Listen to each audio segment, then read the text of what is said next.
हाँ। जे समस्त ऑडियंस को JKY की आवाज़ चैनल की ओर से जलेश्वर कुमार यादव का प्यार भरा आदाब सलाम नमस्कार। आज हम आज़ादी के पूरे 75 वर्ष पूरा कर चुके हैं, जिसके उपलक्ष्य में आज 76वां स्वतंत्रता दिवस के तौर पर तिरंगा झंडा फहराया गया।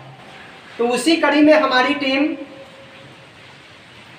नवोदय कोचिंग सेंटर के संचालक सह स्थानीय जिला पार्षद मुनीता देवी के पति सामाजिक कार्यकर्ता शिवचंद्र पंडित जी से हमारी वार्तालाप अभी होने जा रही है स्वतंत्रता दिवस के शुभ अवसर पर। तो सबसे पहले सर, हम अपने चैनल की ओर से हार्दिक स्वागत है आपका। इस आज़ादी धन्यवाद। सबसे पहले हमारे ऑडियंस को स्वतंत्रता दिवस के शुभ अवसर पर आप क्या संदेश व्यक्त करना चाहेंगे, पूरी प्रमुखता से बताएंगे। आज़ादी के इस अमृत महोत्सव के अवसर पर पूरे देशवासियों को मेरी तरफ से शुभकामना है और अपने तरफ से यह संदेश देना चाहेंगे कि आज आत्मनिर्भर भारत की आवश्यकता महसूस हो रही है। प्रत्येक नागरिकों के पास इतनी क्षमता हो जो वह किसी को देने के लिए आगे बढ़े, लेने के लिए नहीं। जिस दिन इस तथ्य की पूर्ति हो जाएगी उस दिन हमारा देश वास्तव में इस विश्व पटल पर अग्रिम पंक्ति में और प्रथम श्रेणी में खड़ा रहेगा। उस दिन हमारा देश विकसित भारत कहलाएगा और भारत के एक एक नागरिक आत्मगौरवान्वित होंगे। अच्छा सर, आपके बारे में क्षेत्र में अभी चर्चा परिचर्चा हो रही है कि जो कभी इस पार्टी में रहते हैं कभी उस पार्टी में रहते हैं। अभी वर्तमान में आप किस पार्टी में हैं? जनता को जो है आश्वस्त करिए। अभी वर्तमान में हम किसी पार्टी में नहीं हैं और किसी पार्टी के सक्रिय सदस्य अभी नहीं हैं। आप तो भाजपा के काफ़ी सक्रिय सदस्य थे। कभी थे और भाजपा से मोह भंग हो चुका है। यानी भाजपा को आप छोड़ देंगे? निश्चित छोड़ देंगे। छोड़ने का कारण क्या है, दर्शकों को बताएंगे आप? छोड़ने का कारण कुछ न कुछ कारण तो होता ही है सर, प्रमुखता से बताएंगे। हम लोग सामाजिक न्याय स्थापित करने के सिद्धांत पर काम करते हैं और वर्तमान जो राजनीति का परिदृश्य है इसमें यह देखा जा रहा है जो कहीं न कहीं लोगों के बीच में असंवेदना प्रकट हो रही है, जिसका परिणाम है कि मैं अपने सिद्धांत के अनुसार खुल करके बीजेपी के मंच पर बोल नहीं पा रहा हूँ। इसलिए कौन ऐसी शक्ति है जो आपको बोलने से बाधित कर रही है? थोड़ा सा उस नेता का नाम बताएंगे क्या? ऐसी कुछ नीतियाँ होती है, किसी व्यक्तिगत तौर पर किसी व्यक्ति का नाम लेना ठीक नहीं है। सबका अपना अपना सिद्धांत होता है, अपना अपना विचार होता है, उसी के अनुसार लोग कार्य करते हैं।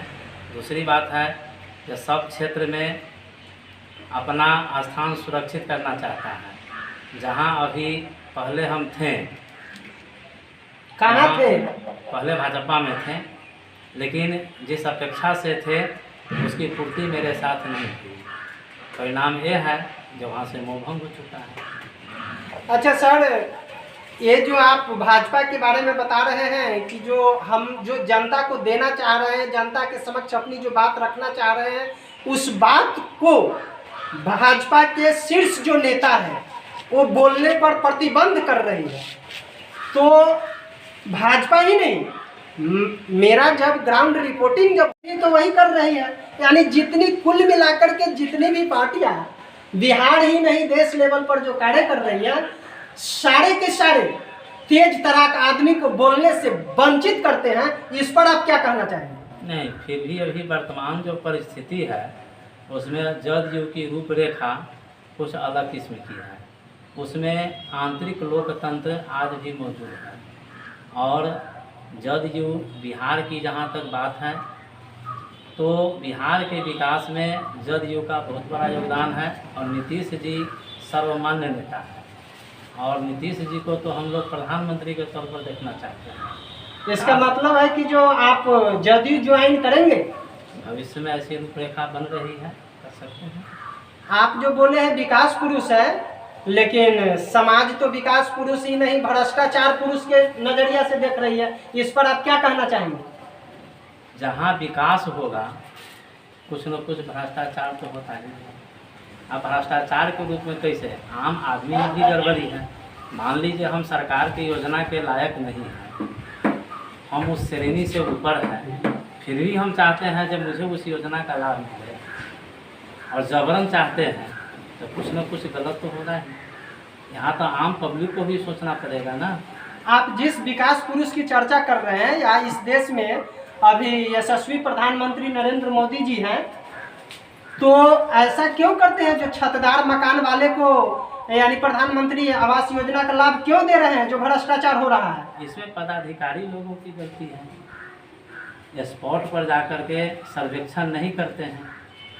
जब स्पॉट पर जाकर सर्वेक्षण करेंगे, सही सलामत देखेंगे तो उनको पता चल जाएगा कि यह आवास योजना के लायक नहीं है। आज देश में 10% ऐसे व्यक्ति हैं जिसके पास न अपनी ज़मीन है न अपना मकान है। ऐसे लोगों के बारे में सरकार का क्या सोचे? नीतियाँ ऐसे लोगों के लिए बननी चाहिए। सरकार किसी का भी हो, ये नहीं है जो बीजेपी के हो, जदयू के हो या आरजेडी का हो। जनता का काम पहले होना चाहिए और उस जनता का काम पहले होना चाहिए तो सबसे अंतिम पंक्ति में बैठा हो, खड़ा हो। जहाँ तक उस विकास की पहुँच की रूपरेखा नहीं जा रही है उसको पहले खींच कर लाने की जरूरत है।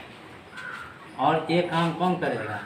ईमानदार नौकरशाह। जब तक नौकरशाह ईमानदार नहीं होगा तब तक आम आदमी खुशहाल नहीं हो सकता है, वहाँ तक नहीं पहुँच सकता है योजना का लाभ। अच्छा, आप पेशे से शिक्षक भी हैं और आपके यहाँ इंटरमीडिएट क्लास तक के बच्चों का पठन पाठन कराया जाता है, तो शिक्षा के प्रति आप क्षेत्रवासियों को ही नहीं प्रदेशवासियों को क्या संदेश देना चाहेंगे? हमारा विद्यालय ग्रामीण क्षेत्र में है और कोचिंग हम चलाते हैं ऊपर क्लास का, मैंने 12th तक का। और यहाँ खास करके गरीब वर्ग के जो बच्चे हैं जिसमें मजदूर है, किसान है और छोटा छोटा व्यवसायी कहिए, कम पूंजी वाले, उनके बच्चे यहाँ पढ़ते हैं। उसी में से 2-4 बच्चे हर साल अच्छा अंक से पास करके निकलते हैं, नौकरी में चले जाते हैं। और उपलब्धि के ख्याल की जहाँ तक बात है तो जो मैं मेहनत करता हूँ उसके अनुसार उपलब्धि भी हासिल हुई है। बच्चे पढ़ करके हर साल नौकरी में जा रहे हैं। और देशवासियों को शिक्षा के प्रति हम ये संदेश देंगे, एक रोटी कम खाएंगे लेकिन बच्चों को ज़रूर पढ़ाएंगे। बच्चा अगर पढ़ेगा नहीं तो वो आत्मनिर्भर नहीं बनेगा। आत्मनिर्भर नहीं होगा, उसके पास अभाव की ज़िंदगी होगी। उस स्थिति में हम विकसित स्टेट और विकसित देश के बारे में सोच ही नहीं सकते हैं। जब तक हमारा नागरिक खुशहाल नहीं हो, व्यक्तिगत तौर पर कार्य करने में सक्षम नहीं हो, तब तक हम विकसित देश की कल्पना नहीं करेंगे। इसके लिए एजुकेशन जरूरी है। चंद्र पंडित जी जो अभी अपनी पूरी बात को प्रमुखता से दर्शकों के बीच, क्षेत्रवासियों के बीच, देशवासियों के बीच रखे हैं, तो हम जाते जाते समस्त ऑडियंस से कहना चाहेंगे कि बने रहिए अगले न्यूज तक। लगातार हम इस तरह के न्यूज से आपको अप टू डेट कराते रहेंगे।